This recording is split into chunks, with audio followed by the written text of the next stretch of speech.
Good afternoon. It's Friday the 24th of March 2023, just after 1 o'clock. Welcome to UK Column News. I'm your host, Mike Robinson. Joining me in the studio today, Patrick Henningsen. Welcome to the programme, Patrick. Fantastic to be with you, Mike. And we have Vanessa Beeley from Damascus, as usual, by video link. Now, we're going to start off with France, of course. And yesterday was, all kinds of hell going on as far as the French were concerned. Let's bring the map on screen.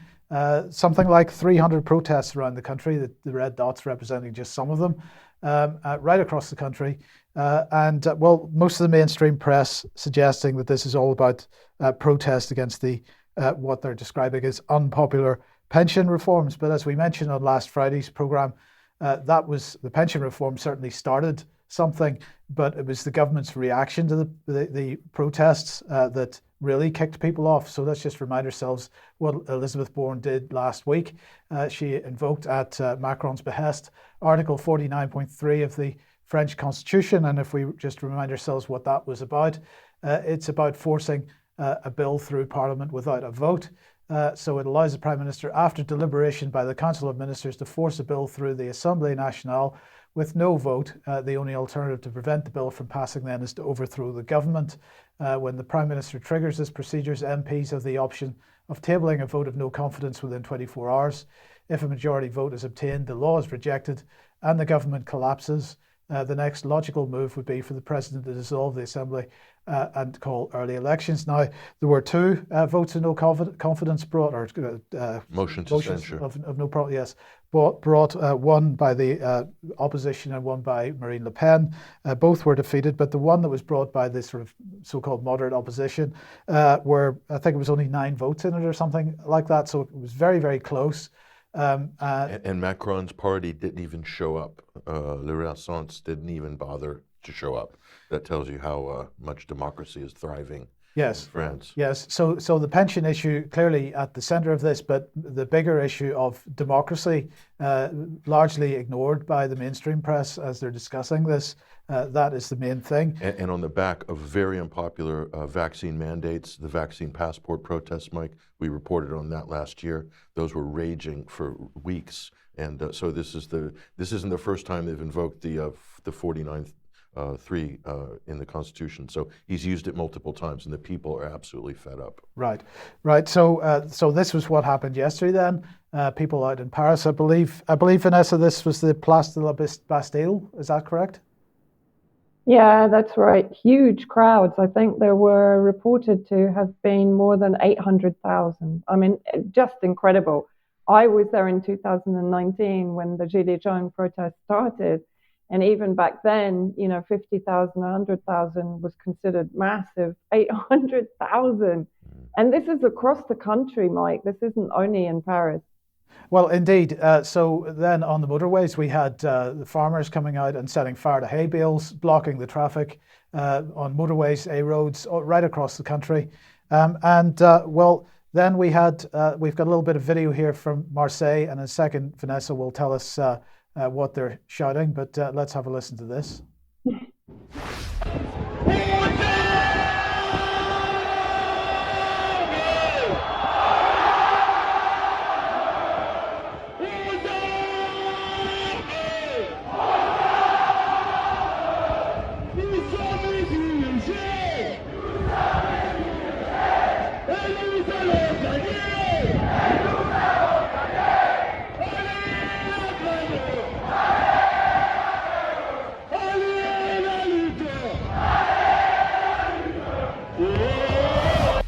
So, Vanessa, what were they chanting?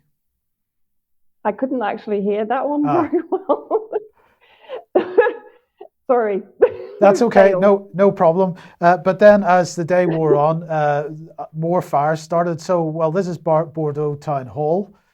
So the mayor is probably a pretty unhappy person today.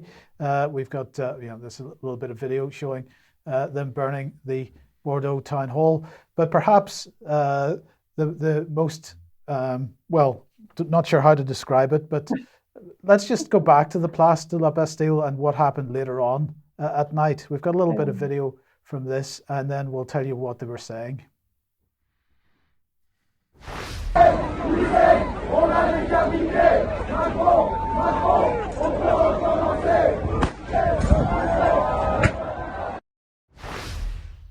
Vanessa. Okay, this one I can translate. It basically is saying this is where we beheaded Louis XIV, and Macron, we can start again. So that's a fairly clear message. A very clear message. And President Macron. And I don't know if you saw Charlie Hebdo, but Charlie Hebdo had this. So let's bring Charlie Hebdo. They had a little animated thing that they tweeted out yesterday. There you go, Macron's head coming off from the guillotine, and they're asking, will it rebound? So cruel satire. Cruel satire, but I do wonder how much satire is in it, Vanessa. I mean, is this how serious are people here? Is this a real threat, or are they being satirical, or what do you think about the French mood? Well, the French mood, I mean, he's got the lowest approval rating for 35 years, which is 28%. People are voting in huge majorities to impeach him. There were other scenes where they were actually singing the Katyusha and calling, I think, tongue-in-cheek, for Putin to come and rescue them from their authoritarian dictatorship. You know, this is actually, as I said, this has been going on since 2019, but it has its roots back in the early 2000s when austerity measures started to creep in, and there was a clear class divide in France that just got wider and wider and wider until Macron came in and basically, you know, it has ever since been running it for the globalist cabal, and people are sick of it. And as you said, it's not only about pensions. This is about pretty much everything, including Ukraine, of course, the supplying of weapons to Ukraine while imposing austerity measures. And Macron basically coming out and saying that he agrees with the people, but basically tough luck. I mean, that's equivalent to, as you said this morning, Mike, let them eat cake. Yes. A great comment from the chat box. Pandora Chaser says, new headline for Charlie Hebdo, bounce back better. Bounce back better, okay. I like that. Okay, well, of course, King Charles was supposed to make a visit to France in the next couple of weeks. That has now been postponed, so Emmanuel Macron here. I'm not sure that this photograph was taken yesterday. It could be because I believe he's not really too keen for his face to be seen at the moment in public. But anyway, Emmanuel Macron has issued a request to the British government that King Charles does not go to France in the next little while because he thinks it's too dangerous. So he's saying, no, can't do that. But look, let's. I mean, obviously, these protests. There's still a few things happening today. It's not anywhere on the scale of yesterday, but there's still some stuff happening today. People clearly extremely motivated in France at the moment, but a lot of there was quite a lot of the video footage showing quite brutal treatment of the protesters by some of the militarized police, but. Okay, the militarized police have got their batons and their shields and their body armor and so on. But what about the day-to-day gendarmes, Vanessa? Well, I mean, the day-to-day gendarmes have had a hard time of it since, as I said, the Gilets jaunes protest started back in 2019, November from memory. And there's been a massive increase in suicide amongst the regular gendarme. And you also have to remember that many of the kind of balaclavaed, face-hidden officers that you're seeing on the streets beating people up, or even using the LBD launchers, the kind of rubber bullet, or the encirclement grenades that can take off people's hands and seriously damage limbs if they're thrown into a crowd environment, are private security agents. That was proven back in 2019. And in a lot of the footage, you see them wearing jeans and then just a black jacket, the helmet, all of the weapons that they've been given. But their faces are hidden. The usual police, you won't see them like this. And of course, the rate of suicide has been on the increase for some time amongst the French police forces, but since the start of the 2019 protests, it has dramatically increased. And so this was from Euronews in 2019.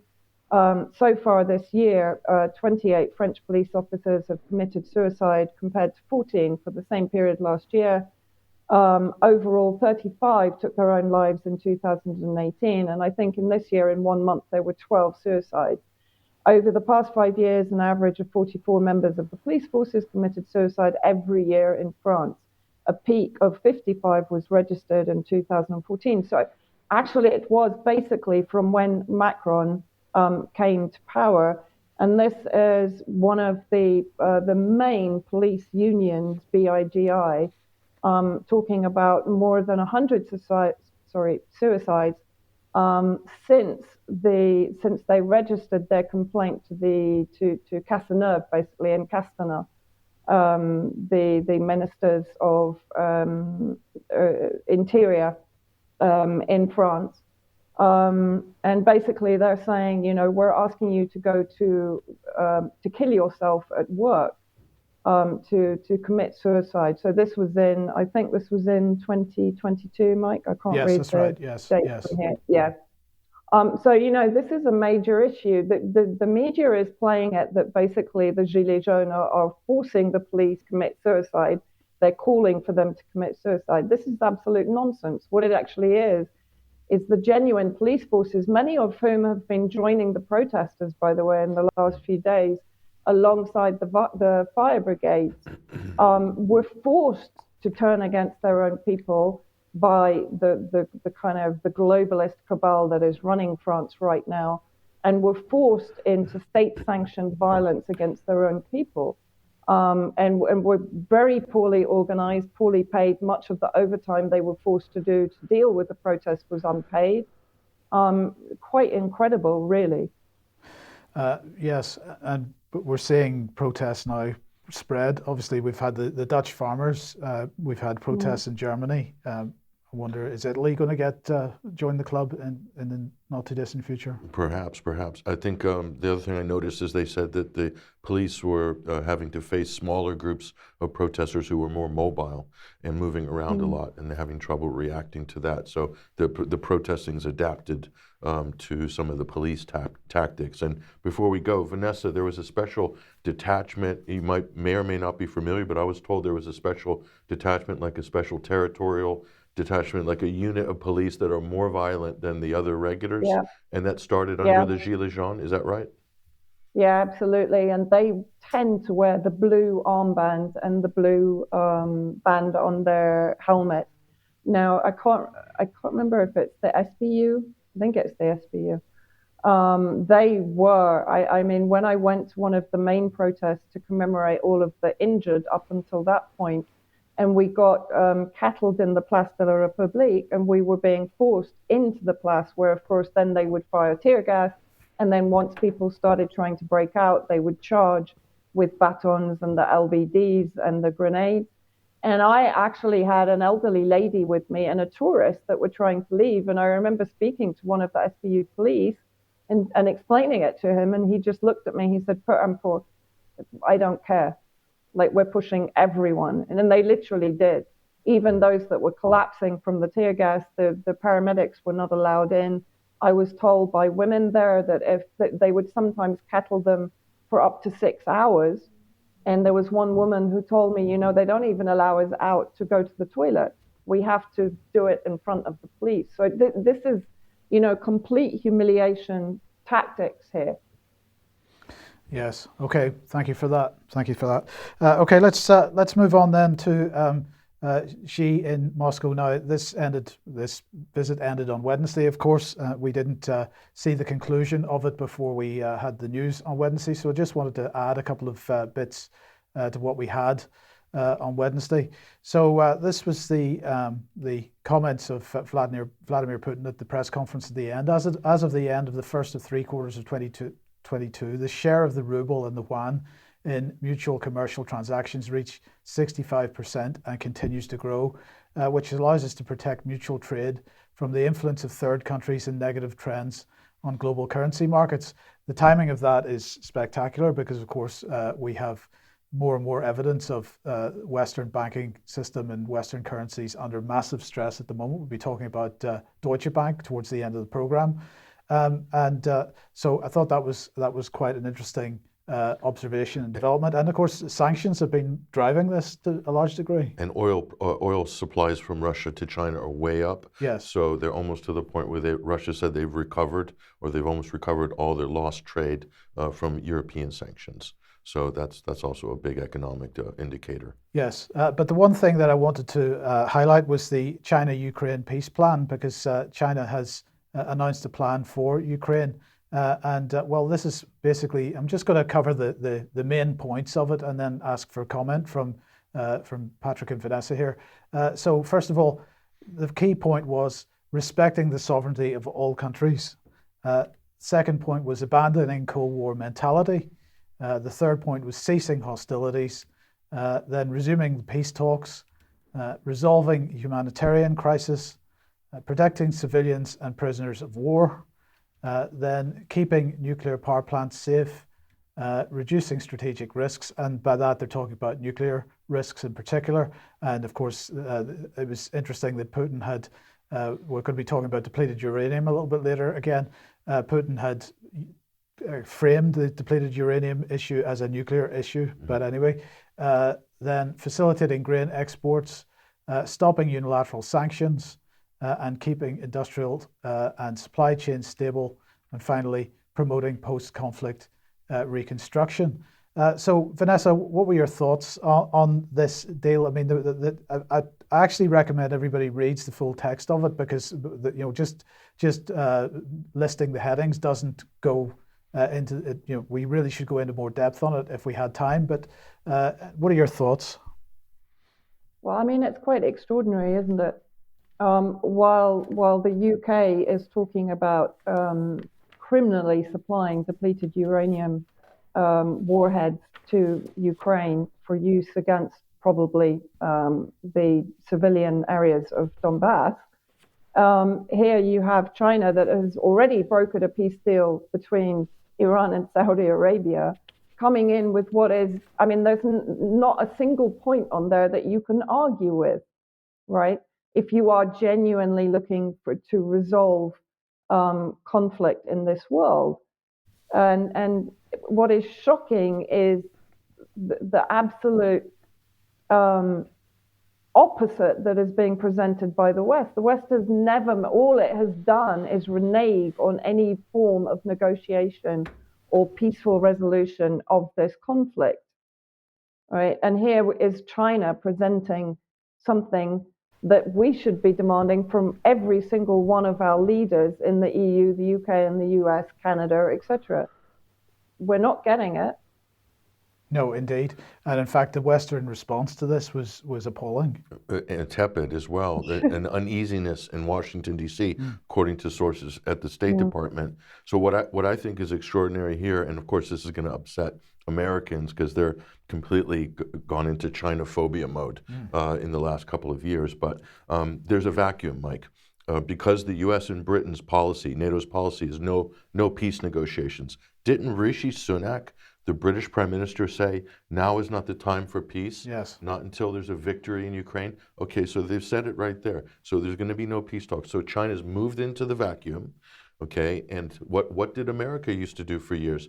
They were regarded as the arbiter of negotiations of peace because most countries trusted them. Not all, but many did. But now that doesn't seem to be the case. They're not even available for peace talks. China's taken the opportunity. They've moved in. They're presenting themselves as an alternative, and they've offered to Zelensky, we're going to arrange a phone call. When is that phone call going to happen? I don't know. They were expecting Xi to go to Kiev for the photo op, and with Zelensky, and of course the Chinese delegation was like, we're not going to be used for a photo op, and we're not going to show up in Kiev. So it's non-starter. So they've gone to Moscow. The other counterparties, the United States, if they want to approach, certainly they can. But the problem, Mike, is, and Vanessa and everybody listening, the U.S. cannot actually be a party to any negotiations because they're directly fueling and arming the conflict. They're not a neutral party. They're a belligerent. So is Britain. So that's the fundamental problem with this. So this reminds me of the Syrian war, where the West and John Kerry and everyone was chomping at the bit to have peace talks in Switzerland.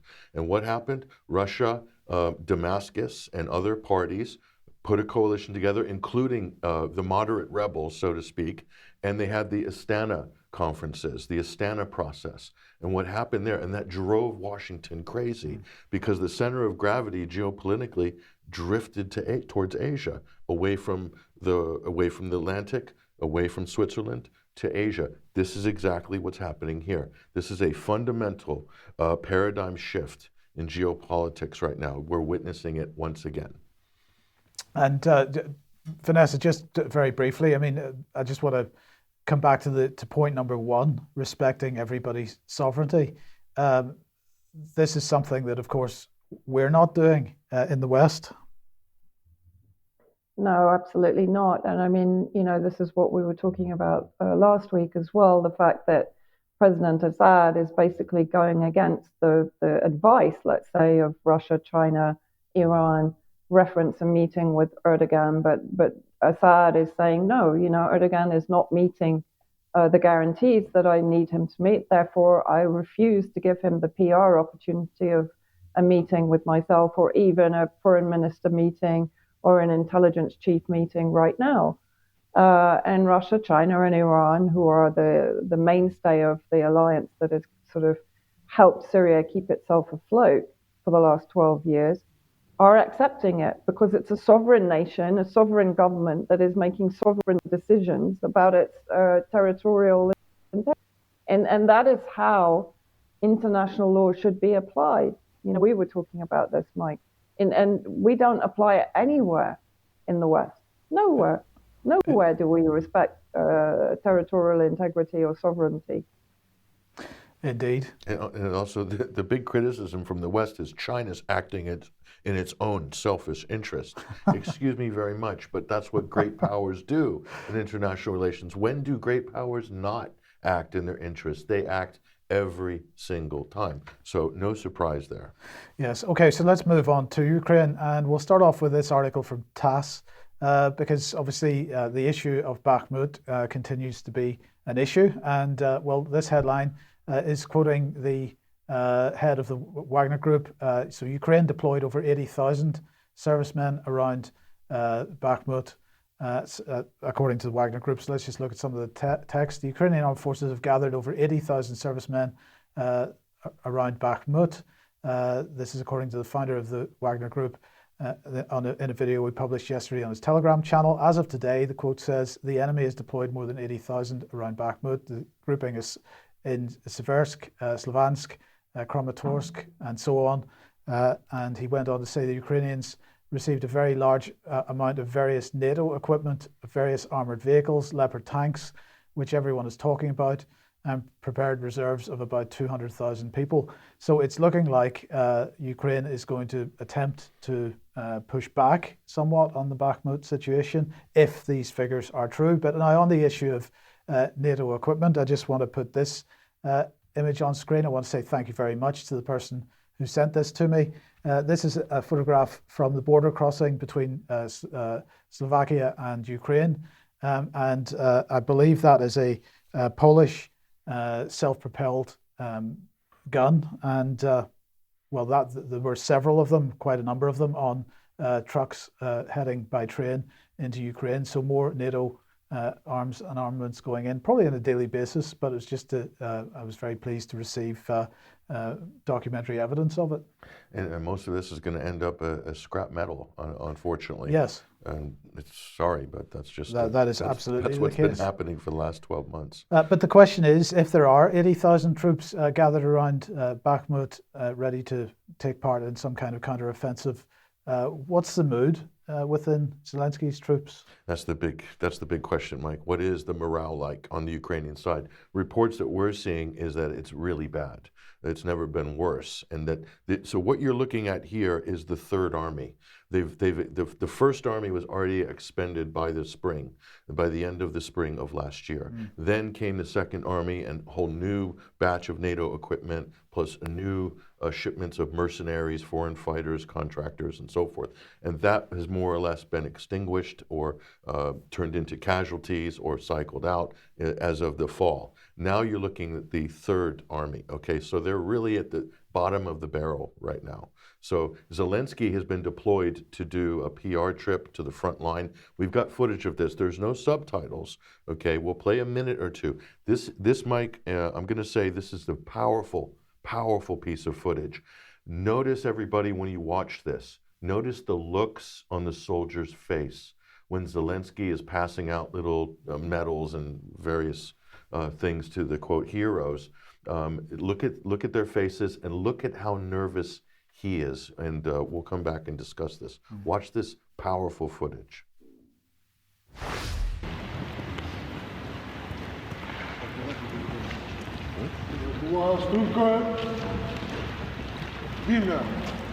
Бажаю здоров'я, шановні панове офіцери, шановні солдати. Маю честь сьогодні бути тут, на сході нашої держави, на Донбасі. І маю честь нагородити кращих з наших героїв, подякувати вам, потиснути руку, подякувати за те, що захищаєте державу, суверенітет, схід України. Бачили сьогодні багато всього зруйнованого навколо, але найголовніше – це перемога. Після перемоги точно все відбудуємо.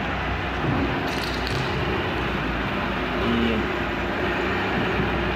така складна у вас доля, але така історична – захистити нашу землю і повернути все в Україну для наших дітей. Я вам дуже вдячний, кожному і кожній, хто захищає. Також дуже дякуємо і низький уклін всім тим героям, вашим близьким побратимам, яких втратили ви на Сході, в цілому на цій війні.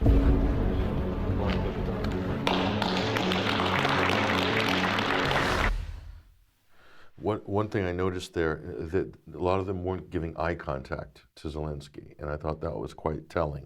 Totally staged, but you could see the look on their face. Very uncomfortable exchange. And also women, they made a point to show that they have women on the front line. That, to me, some people might say that's valiant in the West. I see that as a form of desperation, but that's my opinion. Vanessa. Also, it's very weird. I've watched that about 3 times now, but the lip syncing between Zelensky speaking and the actual, the voice that you're hearing is very weirdly out of sync. Did you notice at least a couple of times? It could have been stops, and it's almost like, did they do a voiceover? Or was it? No, it happens 2 or 3 times though, Pat. It might be the degraded quality of the video, possibly. I'm not sure. Yeah, it's hard to say. It's hard to say. Good point. But it goes on. Oh, it goes on. So no, this is a video that was posted by one of the Ukrainian units in the Bakhmut area that claim that they've been totally abandoned by their commanders and by their superiors. And there's subtitles on this. And I'm going to say, if we can play as much of this as possible, it is absolutely jaw-dropping. Watch this clip. 57-я бригада, 34-й БАТ. 17 числа забросили на позиции в окружение. Без поддержки артиллерии, без связи. Просто на броне закинули. Выходили полями, точки эвакуации нет, связи нет. Свои же крыли со всех сторон, чтобы, может из-за того, что связь, но не было это. Прошло буквально 2 дня, нас пытаются послать туда же, рассказывая нам сказки, что позиции заняты, что позиции держатся, что работает артиллерия, но, зная всю ситуацию, мы в это не верим. Мы отказываемся заступать без поддержки брони, артиллерии, разведки, без карт минных полей, потому что выходили по растяжкам и всему остальному. У нас есть связь должна быть, коридор для выхода, средства эвакуации. Поэтому мы отказываемся без этого всего выполнять свои прямые обязанности. Теперь скажут ребята, что все думают об этом.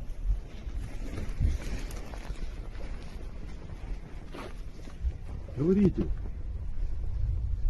Любой, кто там, любой. Я не довіряю. Я не довіряю. Я не йду. Нема довіри до командування частини. Опять хочуть нас надурити і хочуть кинути нас в м'ясорубку. І це в цій бригаді не перший раз. А це вже пішло вже 8 чи 9. Самі точно не знаємо. Ми не довіряємо. Не довіряємо. Не довіряємо. Не довіряємо. Сами видите, да? So even if let's say, I mean, we're not certain that the Wagner report is whether he's telling the truth or whether he's playing some kind of mind games or whatever it is. So, but let's say there are 80,000 troops waiting for some kind of counter-offensive in Bakhmut. Then the question is, what is their mindset? Are they actually engaged in this? Are they going to fight or are they going to run? What type of troops are they? What did we just see there? We saw a lot of men in their 40s, 50s, a couple that look like they might be in their early 60s. So, I mean, these are not your regular top line units. And so this is a lot of what they have. We see a lot of reports of press gangs going around Ukraine in the last month or so. Right. So they've been snatching up people, throwing them a uniform on them, maybe giving them a little bit of basic training and throwing them out to the front line. Is this where all these big numbers are coming from? Now, I've also heard, and we'll talk about Poland in a minute, that there are a large number of Polish regulars who are now in the field and fighting and have been for months around Kharkiv. But we'll talk about the Polish situation in a minute. A second, Vanessa. Yeah, I was just saying that I read a couple of reports this morning and yesterday that the life expectancy of a Ukrainian soldier is now 4 hours. 4 hours. Just let that sink in while the UK, the US, and the EU are pushing these guys to their death, to their certain death. Right? I mean, it's just extraordinary. I don't know. I find it. So I found that video so heartbreaking, actually. Yeah. Yes. Very sad. Indeed. Okay, so let's move on then. Yeah, so where's all the money going that's going to Kiev? That's a good question, isn't it? So on the question of Poland, let's take a look at this. So a statement was made by the Polish ambassador to France, and I tweeted this out. We didn't have time to get the translation, but this is what we're saying here. When NATO's Ukrainian meat grinder runs out of men, Washington is preparing Poland as their next round of fodder. Poland is now amassing an army of 300,000. That's what they're wanting to amass, they say, the Polish representatives, intending to fight Russia in 2024 in the event of the defeat of the armed forces of Ukraine. And here's the quote here. This was the meaning of the statement made earlier by Ambassador of Poland to France, Jan Emmerich Roshinsky. Good luck with that one. Roshinsky. Okay. If Ukraine fails to defend its independence, we'll have no choice. We will be forced to enter into the conflict, said the diplomat on air of the LCI TV channel here. This was just a few days ago. What do you notice about that statement? It fails to defend its independence. I'm going to ask the question, is Ukraine actually independent right now?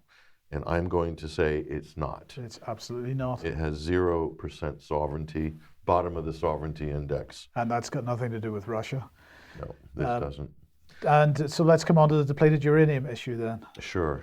And I want to make a comment about the Polish situation after this because I think it's pertinent. But so you've seen the reports from Britain, Russian ministers saying that really decrying, calling out Britain shipping DU munitions into Ukraine. Now, you remember, Mike, back in May, we reported this story at the UK column here. This is an excellent report by the French journalist Freddie Ponton. This is an exhaustive study of all the weapons that went in by May into Ukraine. And the biggest offender on depleted uranium, it's pretty certain, confirmed that France has been trafficking DU munitions into Ukraine now for the better part of a year. Britain as well, within the NLAW and anti-tank systems, many of them use, including the Javelin systems, many of them use DU rounds, okay? So France bought a bunch of Javelins from the US years ago, and they immediately shipped those directly into Ukraine last spring. So there's depleted uranium there from France. The United States, other guns and surface-to-airs and Mistral systems, all sorts use DU. So this is a really good article. If you want to go and pull this up, anybody who's researching, it's got all of the source documents in there, and basically it's a chapter and verse, all the DU weaponry that has been shipped into Ukraine in at least the first part of the conflict. So that's well documented. So Britain's now has this next round, and we'll go to the next image here. And so this is the Dutch journalist. I think she's on the ground in Donbass. She's done amazing work. Sonia van den Indian.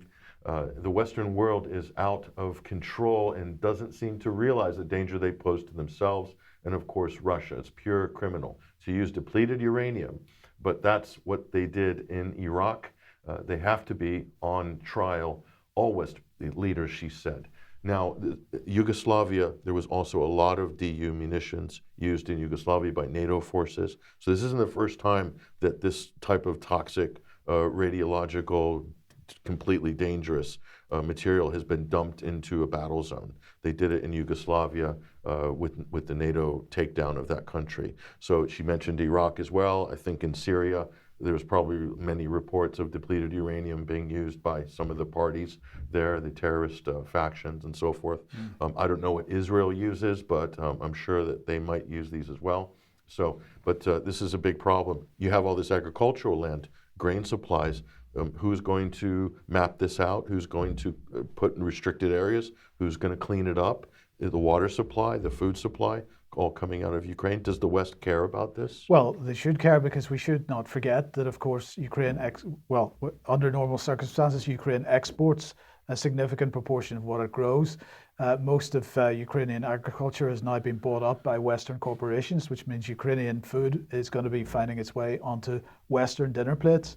Is it going to be contaminated Ukrainian food finding its way onto Western dinner plates? Or Donetsk and Lugansk food, because a lot of these munitions from the West are going to end up in the Donbass, yes, as it stands right now. So that's a big problem. They don't have any problem dumping this stuff in what's now the Russian Federation. And I think that's a very cynical move by the Western countries. Where are the environmental protesters? Where is Greta Thunberg on this? Vanessa.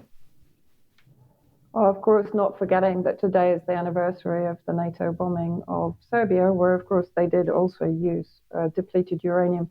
And just in Syria, the bombing, the publicized or the admitted use of depleted uranium was in 2015, when the US used it to bomb an alleged ISIS convoy. Now, they could have destroyed that convoy with ordinary missiles, so why did they use depleted uranium?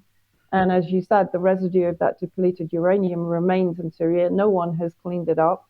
Whoever cleared up the scrap metal from the bombing campaign against ISIS, which is known to be a US proxy anyway, are going to be contaminated. I mean, it's between nuclear and bioweapon, because, of course, what does it do for generations? It ensures birth defects, deformations. Look at what's going on in Iraq since it was used there. I mean, it's utterly reprehensible. It's disgusting. It is. It's a byproduct of the uranium enrichment process.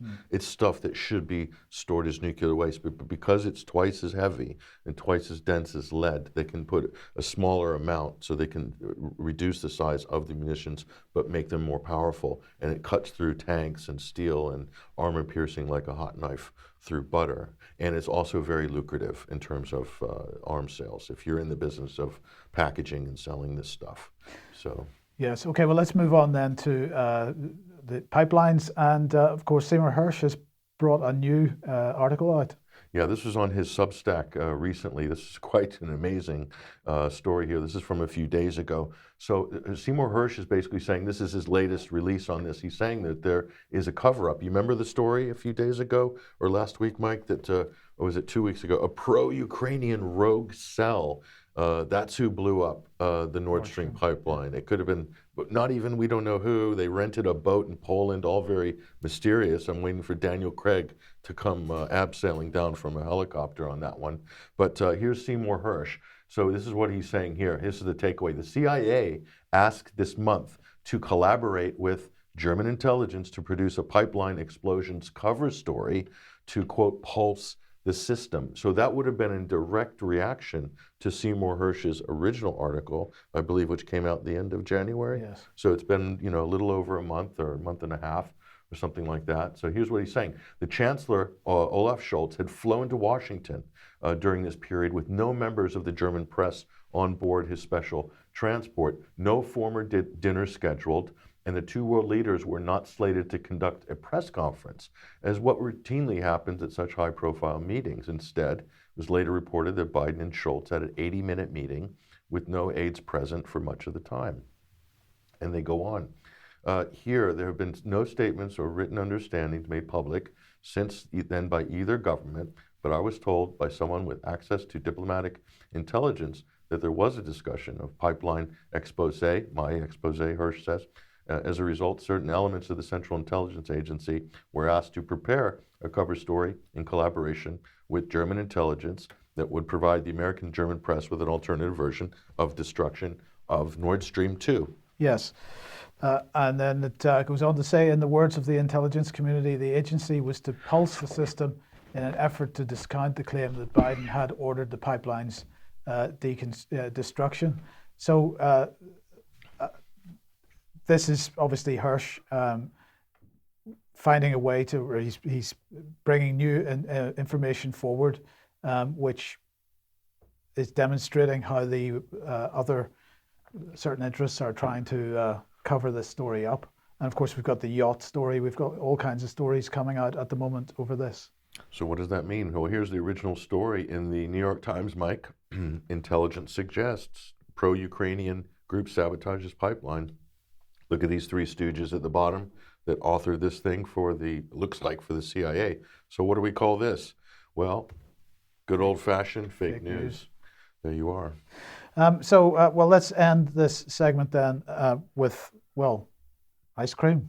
With ice cream, and would you believe it, Ben & Jerry's, Ben Cohen, who is a raging progressive liberal, total Democrat, Biden supporter. They come out with a new ice cream here against the U.S. military support for Ukraine. Can you believe this? So look at this. This is the new flavor of Ben & Jerry's. Honestly, I want to get my hands on this one. It's called No Ukrainian Dough. Chunky surrender monkey. It's got money in the background. So I love this, especially coming from woke Ben & Jerry's. I'm totally supporting Ben & Jerry's now. Okay, let's move on to Syria. And Vanessa, we mentioned briefly on Monday or Wednesday the fact that President Assad had visited to UAE for the first time in quite some time, at least in the sense of an official visit. So let's bring him on screen here, and maybe you could tell us a bit more in detail of what happened. Yeah, I mean, this was an extraordinary meeting. As you said this morning, the Western media downplayed it as being a pretty standard meeting. But as I was discussing with Kevork Almasyan this morning, the president's plane, and how wonderful it is to see Syrian Airlines back on the runway in UAE. Here he is being met by Sheikh Mohammed bin Zayed Al Nahyan. But the plane itself was actually escorted onto the runway in the air by UAE fighter jets. And as Kevork pointed out to me this morning, it's the high likelihood that those jets were American. The UAE, Abu Dhabi in particular, is an absolute headquarters in the Middle East of American, Israeli, and UK intelligence, including many of the intelligence agencies that were behind, for example, the creation of the White Helmet that were embedded with the armed groups inside Syria and produced the majority of the propaganda to criminalize the Syrian government. That's analysis, research, and knowledge established by a suspected MI6 agent himself, Alistair Harris. They're based in UAE, so is Good Harbor International. James LeMessurier, the founder of the White Helmets, who was also working for ARK at the time, also had a consultancy position at Good Harbor International that was started up by Richard Clarke of the Bush era, of course. So quite extraordinary to see President Assad received in such a way in UAE, who also have very close ties with Israel, of course, particularly in the devastation of Yemen since 2015. And here we have the First Lady, Asma al-Assad, who accompanied her husband on this trip and sort of performed a lot of duties herself while she was there. And he brought what in Syria they're now calling Team Assad, the selection of ministers, including finance, economy, foreign ministers, defense ministers. The same team came that had previously gone to Moscow for the president's meetings with President Putin. And quite extraordinary trade deals were put together. And if we, in a second, we'll look at the video, but what I want to point out about the conversation between the two presidents, people would expect maybe after 12 years war, hybrid war, sanctions, the theft of resources, the annexation, occupation of Syrian territory. I don't know how many, perhaps up to 40 American military bases on Syrian soil. One might perhaps expect President Assad to be slightly cap in hand and going to these nations that were, to some extent, for the UAE, responsible for the destruction and the destabilization in Syria. And yet, actually, he's gone very much from a strong position. And when you listen to his language, one has the impression, and I've talked this through with a number of people here, that actually it is the president of UAE who's very slightly on the back foot and who is doing his utmost to reassure President Assad that Syria was missed, that Syria is now back in the brotherhood of Arab nations. And of course, we're hoping that probably the next step will be being allowed back into the Arab League. But let's have a look at the video now. غيبتكم يا السوريين غيبة طولت واشتقنا لكم، فحان الوقت أن سوريا ترجع إلى محيطها العربي، إلى إخوانها العرب.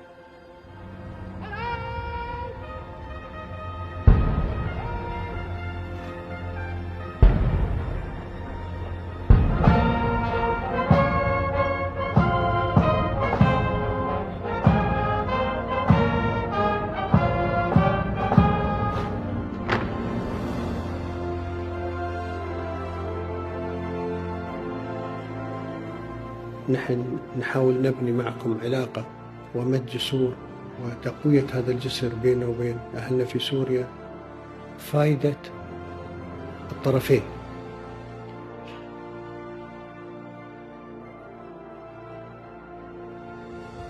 أحسن الله عزاكم في أهلنا في سوريا، وإن شاء الله بقيادتكم وبهمة السوريين هذه تحدي بتحدونه.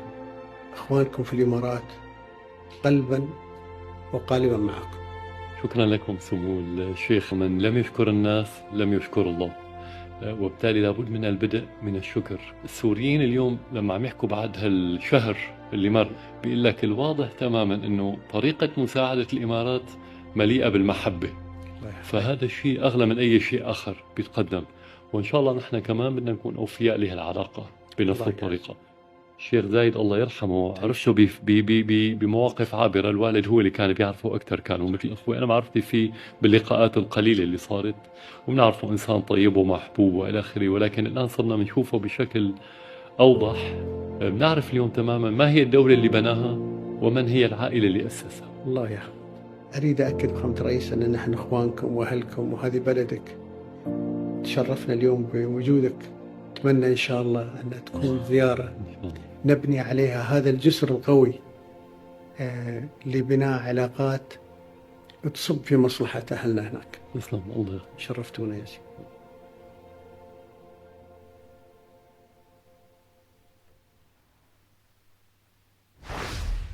Vanessa, did that video come from the Syrian government, or was it from UAE? UAE. Right. Which is also sort of extraordinary because the language, I mean, what we're seeing now, the meetings between Xi Jinping and Putin, Assad and Putin, Assad and bin Zayed, the language is quite extraordinary. They're talking of devotion, friendship, family, trust.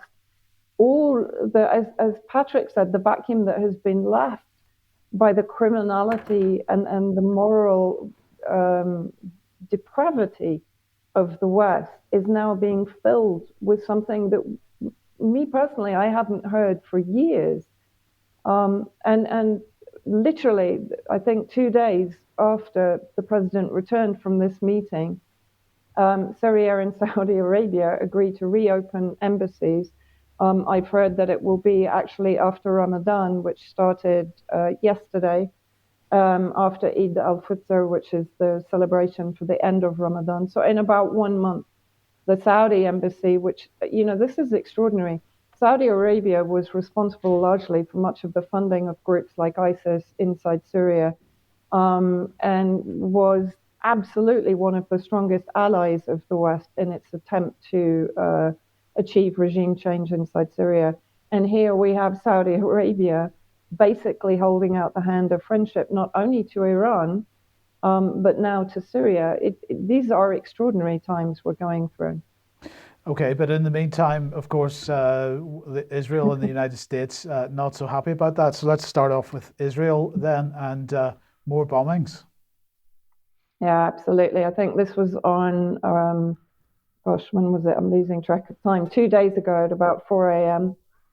Israel again, for the third time since the earthquake, attacked Aleppo airport, causing some damage. It was actually more to the perimeter, but there was some small damage to one of the runways. Now, Aleppo airport, as we've mentioned before, is actually responsible for receiving much of the humanitarian aid for more than 3,000 refugees inside the government-protected areas of Syria. So this is just a video of the actual attack itself. Yeah, so just keep talking. Okay.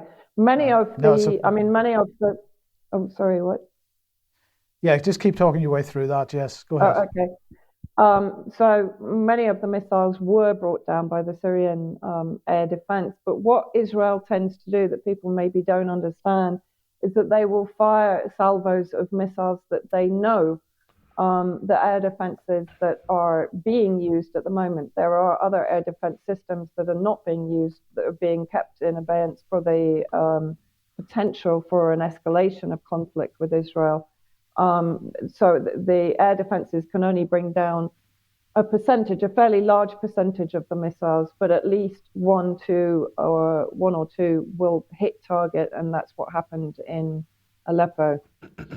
So what has happened also since the meeting in UAE, there has been a sort of a rebellion both from the UAE and from Jordan.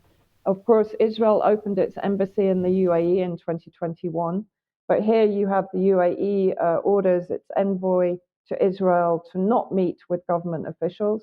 The UAE, Jordan, Egypt, and Morocco are reportedly reconsidering their diplomatic ties with Israel in response to a senior Israeli official claiming that there is no such thing as the Palestinian people at a press conference in Paris.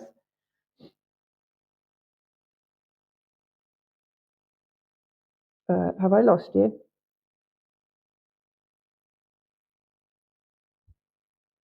Have I lost sound? Oh, sorry. I do apologize, Vanessa. No, it's all right. I didn't.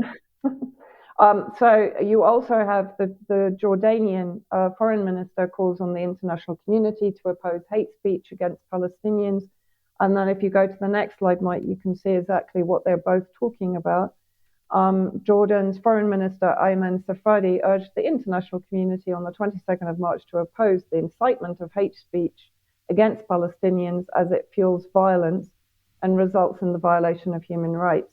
Now, what was he referring to? The disgusting manner in the statements, racist ideologies conveyed in a disgusting manner in the statements of the Israeli Minister of Finance, Bezalel Smotrich, who denied the existence of the Palestinian people and attempted to delegitimize their rights during a press conference in Paris. And he also used the map of the so-called Greater Israel that includes the Palestinian territories, Jordan, and parts of Syria. Hence, of course, Jordan's reaction against it. Okay, so Jordan then has their parliament has voted to expel the Israeli ambassador. Yes. So basically, now the Jordanian parliament votes to expel Israeli ambassador. Diplomatic crisis is brewing between Israel and several of its Arab partners, of course, due to the actions of Jewish supremacist officials. And again, if you move on.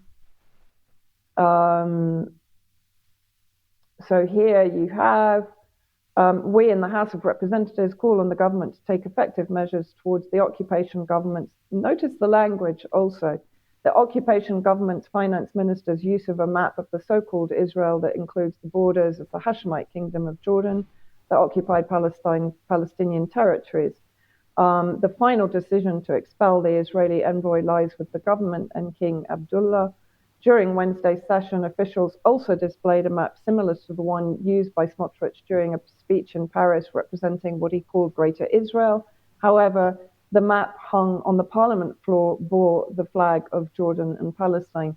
So, this far-right supremacist government of Netanyahu is really ending up in hot water. And what does his son do?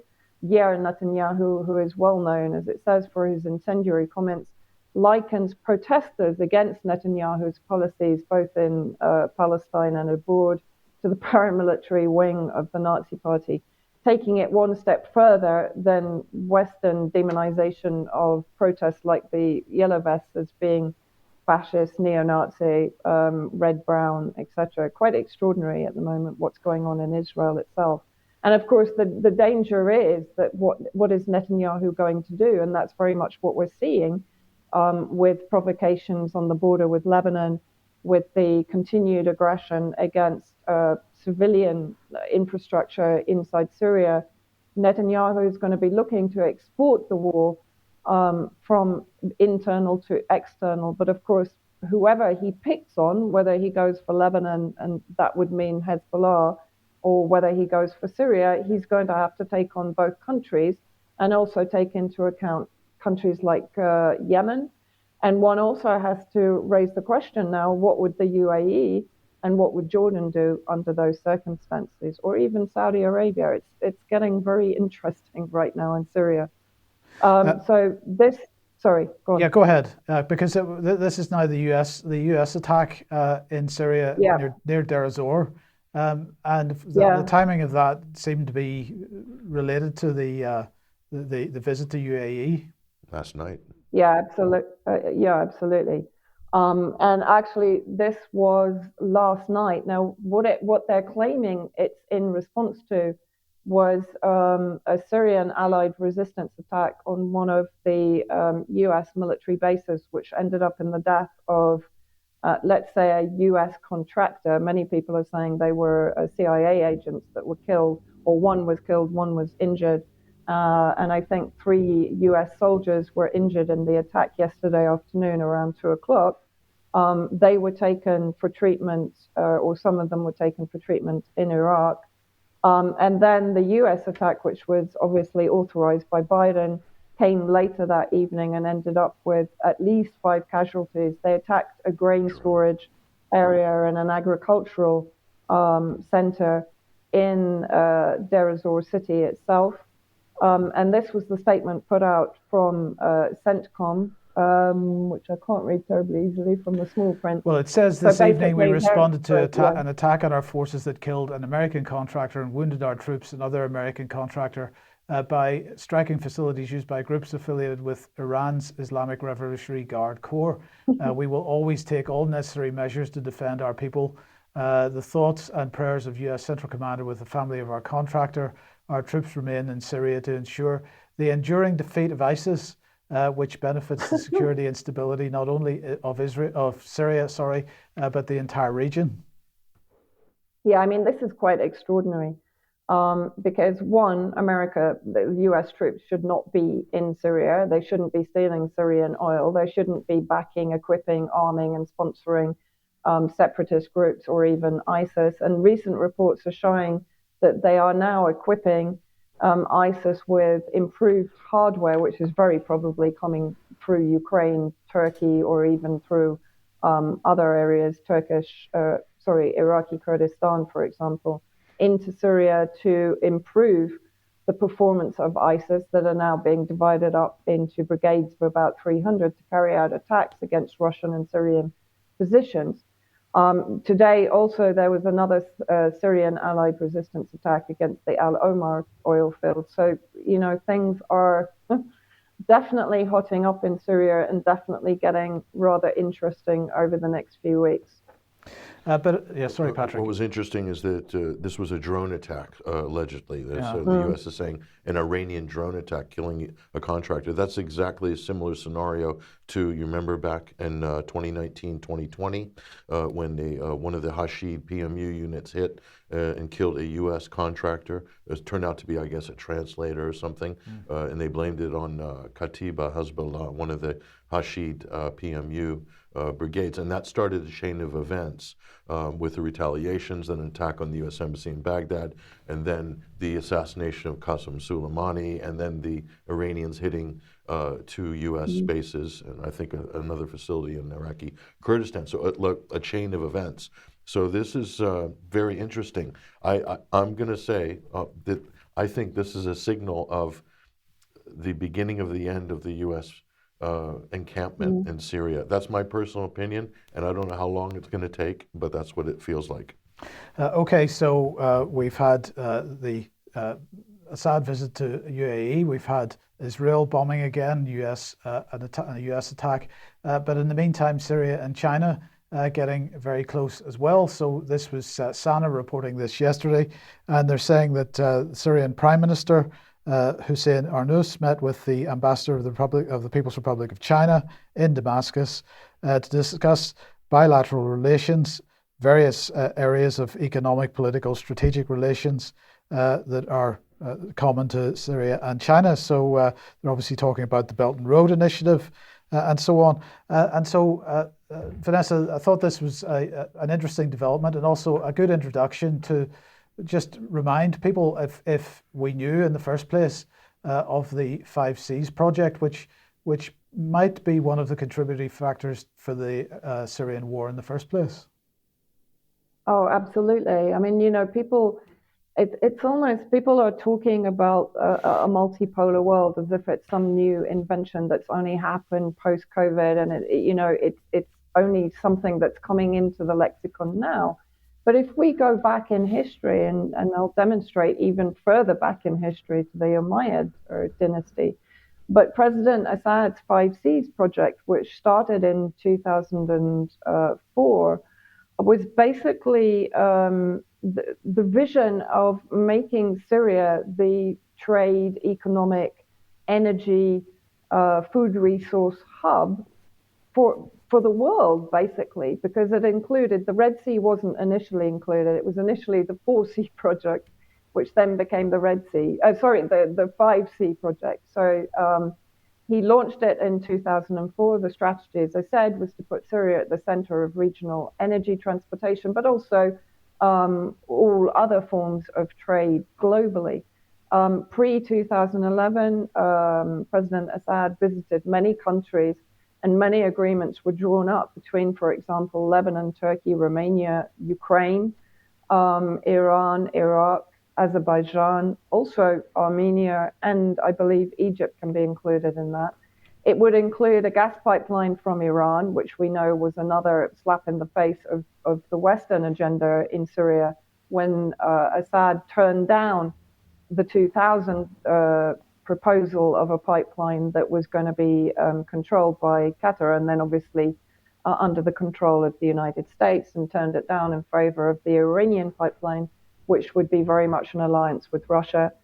Pipeline into Turkey linking with the planned Nabucco gas pipeline from Azerbaijan, the restoration of oil pipeline from northern Iraq to Syria.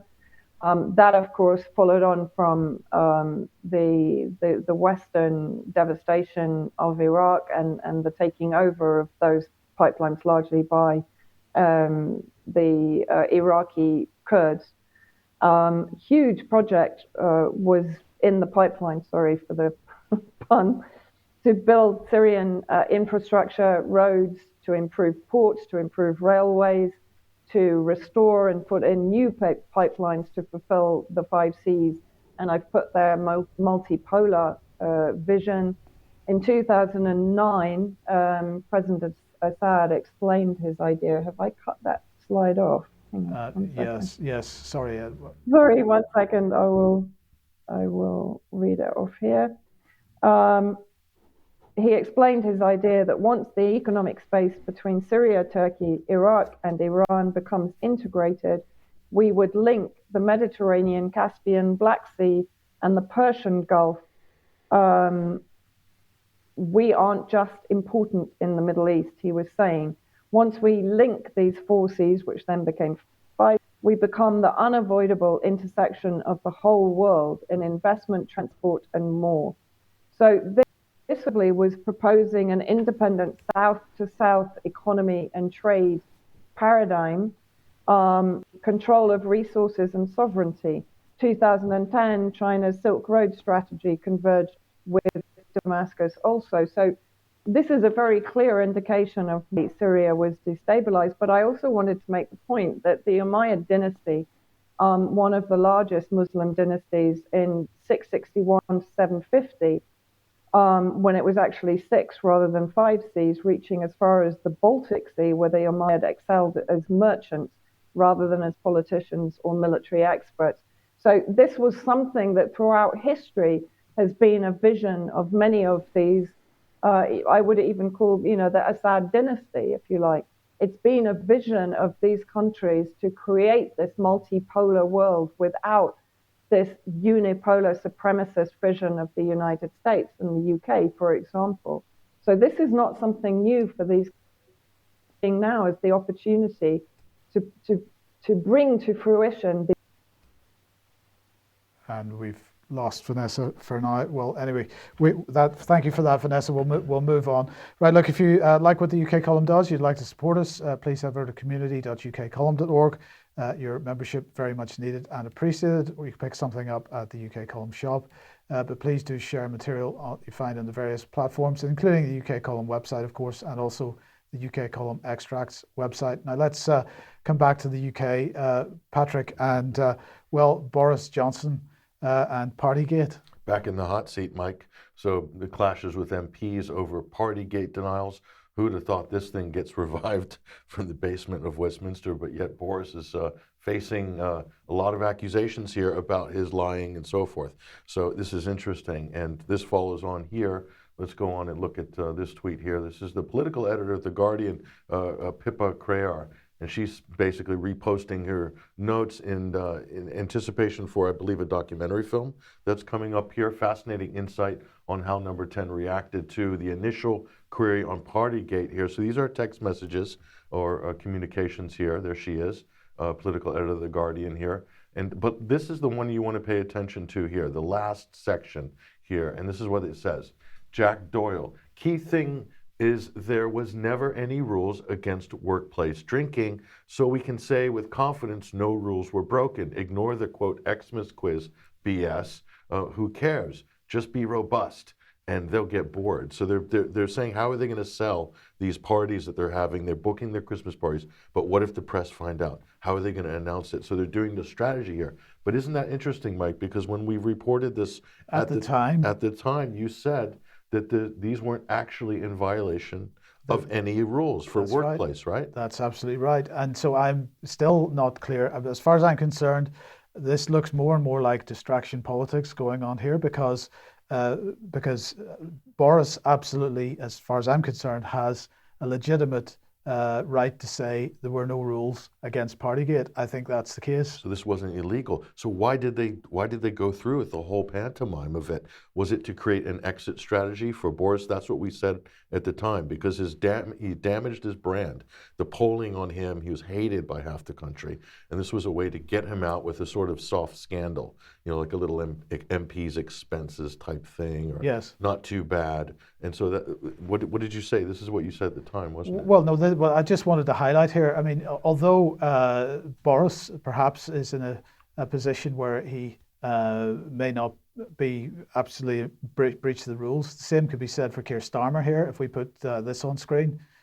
But if we look at the other people on this list, Neil Ferguson, he absolutely did break the lockdown rules. Dr. Catherine Calderwood, then the Scotland's chief medical officer, she broke the lockdown rules. Matt Hancock broke the lockdown rules. Dominic Cummings broke the lockdown rules.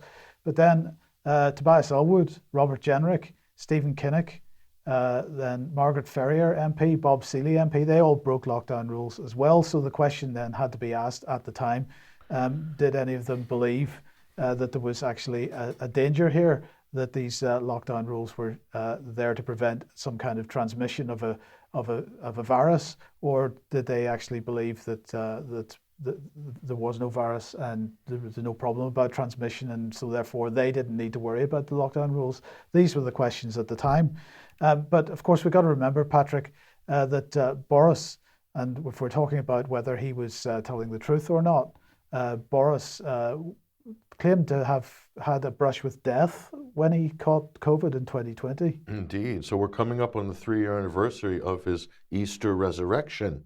You remember when he left to go to the hospital, and a week later, like Lazarus, rose on Easter Sunday to give this stunning address to the public. This is just, let's take a look at what was said at the time. Just the first few seconds of what he said at the time. Turn back the clock, ladies and gentlemen, and reimagine this whole scenario. Watch.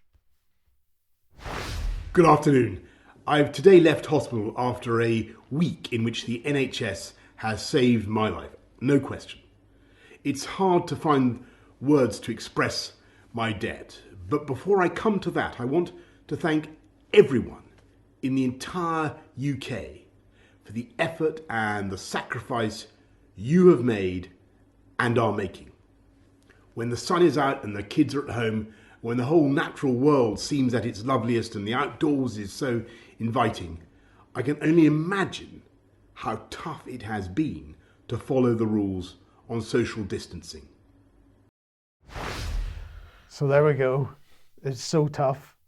I can only imagine how tough it must be for you plebs at home. So questions have arisen now in recent weeks, and this has been going on, boiling under the surface for the last year. Was Boris telling the truth about his brush with death, with COVID, right? And did he fake his COVID illness here? And we'll put this up on screen. This is an article by Neil McRae.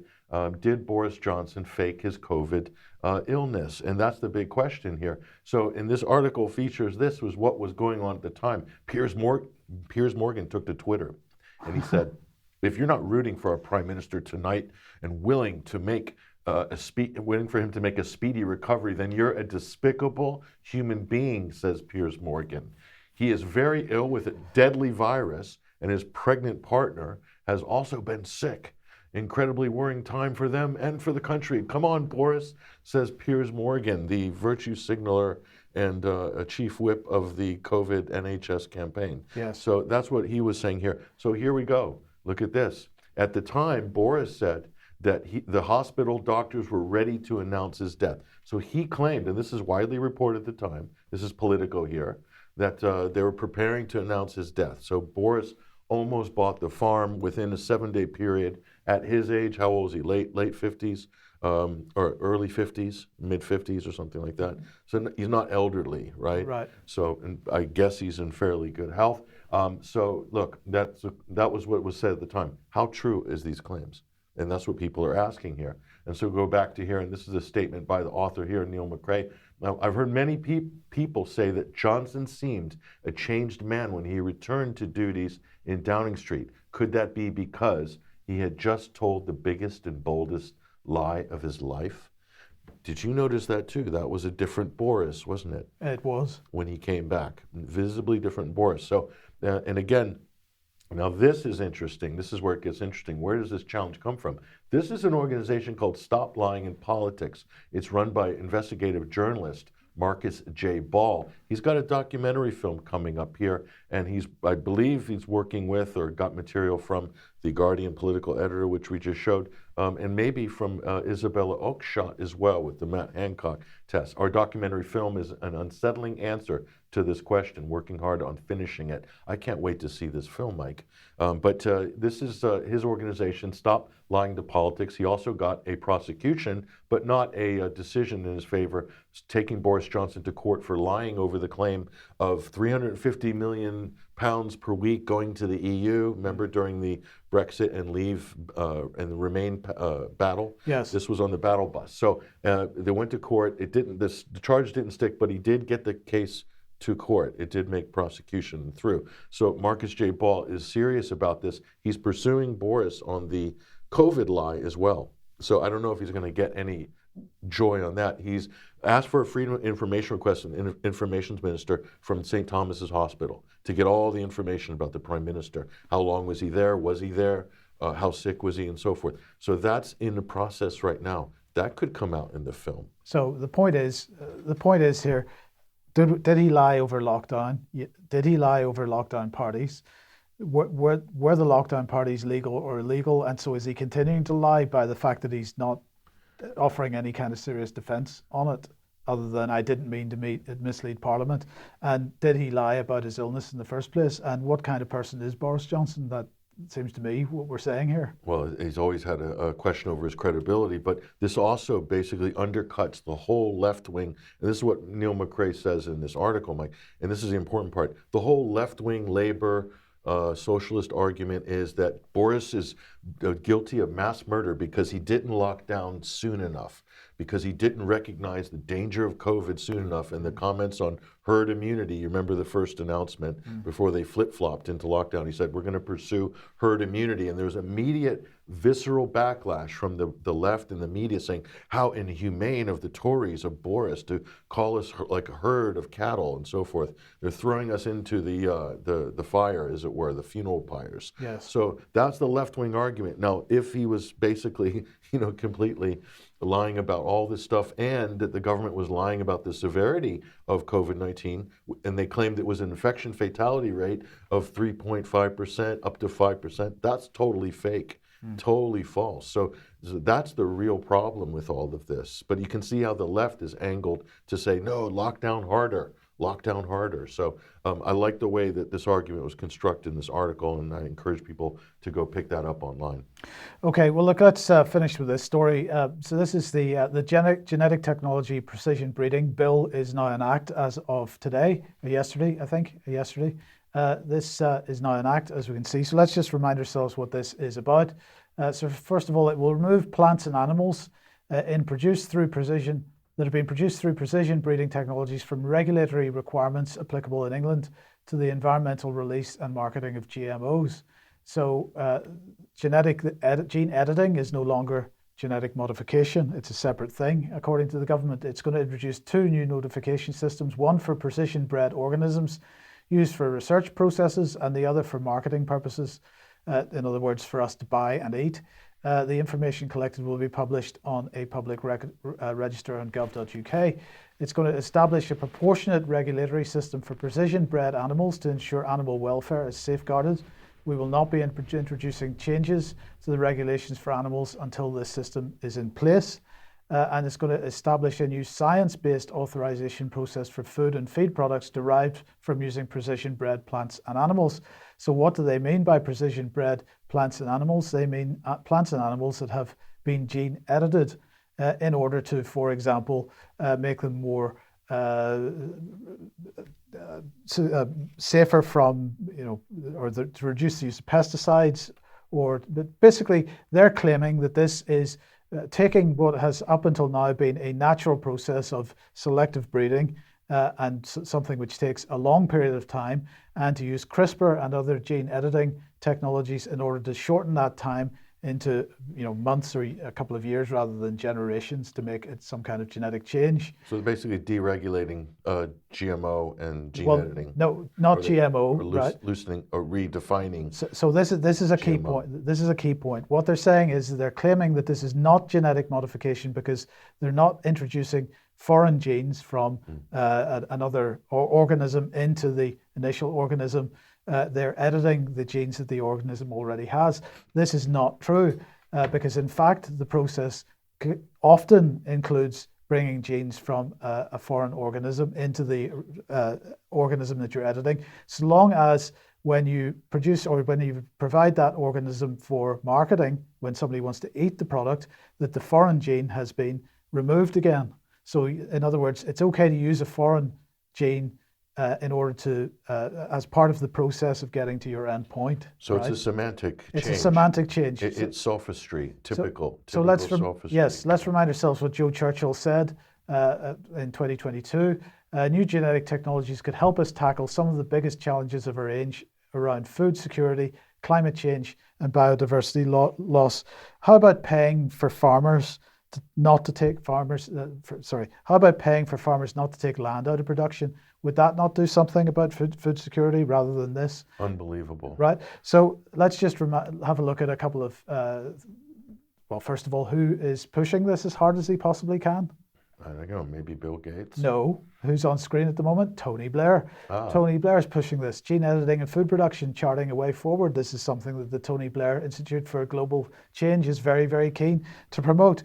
But let's look at some people that aren't so keen to promote it. Here is a paper on Springer Open, broadening the GMO risk assessment in the EU for genome editing technologies in agriculture. And it says, however, there are numerous reports of unintended effects such as off-target effects, unintended on-target effects, and other unintended consequences arising from genome editing, summarized under the term genomic irregularities.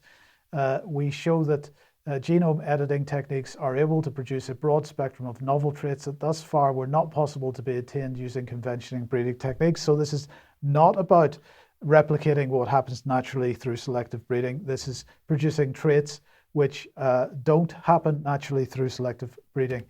Here is the national food experts slam the BBC for lies about genetic editing of foods. Dr. Michael Antonio, a genetics expert from King's College London School of Medicine, said the BBC's reporting misrepresented the facts and was economic with the truth at the best. This is where it gets really disingenuous. Under the new bill, insertion of foreign DNA is part and parcel of the deregulation. That's no longer a bill, it's an act of Parliament now. He went on to say it's not as if being deregulated is only gene edits that tweak or destroy the function of genes which are already there.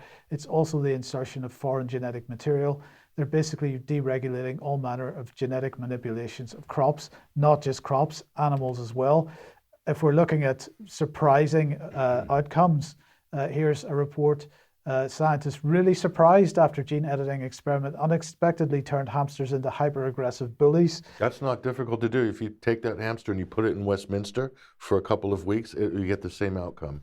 So they used Syrian hamsters, they used CRISPR, and they were expecting to reduce the aggression of the hamsters. Instead, they increased the aggression of the hamsters. So really, quite incredible that this is now passed as an act of Parliament. It's now legal to do with barely a comment from anybody, any activists. And I mean, so there have been some activists campaigning on this, but certainly nothing in the press. So just opening the floodgates for total GMO massive abuse. And it's a gravy train, isn't it, Mike? There's companies behind this that are ready to sink their teeth into huge contracts, huge markets and stuff like that. Do we actually need it? That's the question. Well, no, we don't. What's wrong with the soil and food we have? I don't know. Precisely, we just need to get our farmers growing again. And just to finish off here then, Sharon Davies tweeting out this morning to thank you to the Sebastian Coe and the World Athletics authorities for standing up for female athletes across the world who are worthy of fair sport. This is because the World Athletics regulator has now decided that trans athletes will not be allowed to take part in women's sport anymore. Fantastic. That's a victory for common sense, isn't it? And let's just end with a feel-good story here. Greta Thunberg, that's St. Greta of the Rising Seas. She's been given an honorary doctorate here from the University of Helsinki in Finland. They're giving her a doctorate of theology. Isn't that amazing, Mike? Excellent. Considering that climatism is the new state global religion. So yes, only indeed. fitting that Greta gets a doctorate. She didn't have to go into any classes. That was the great thing. So that she had time to do her campaigning, and she doesn't have to, spend time studying and things like that. Yeah, brilliant. That's fantastic. Congratulations, Greta. Greta. Yeah, well done. Dr. Greta. Dr. Greta. Dr. Greta. Yeah. Okay, let's leave it there for today. Thank you to Vanessa and Patrick for joining us. We'll be back in a few minutes for some extra. Hope to see you then. Bye-bye.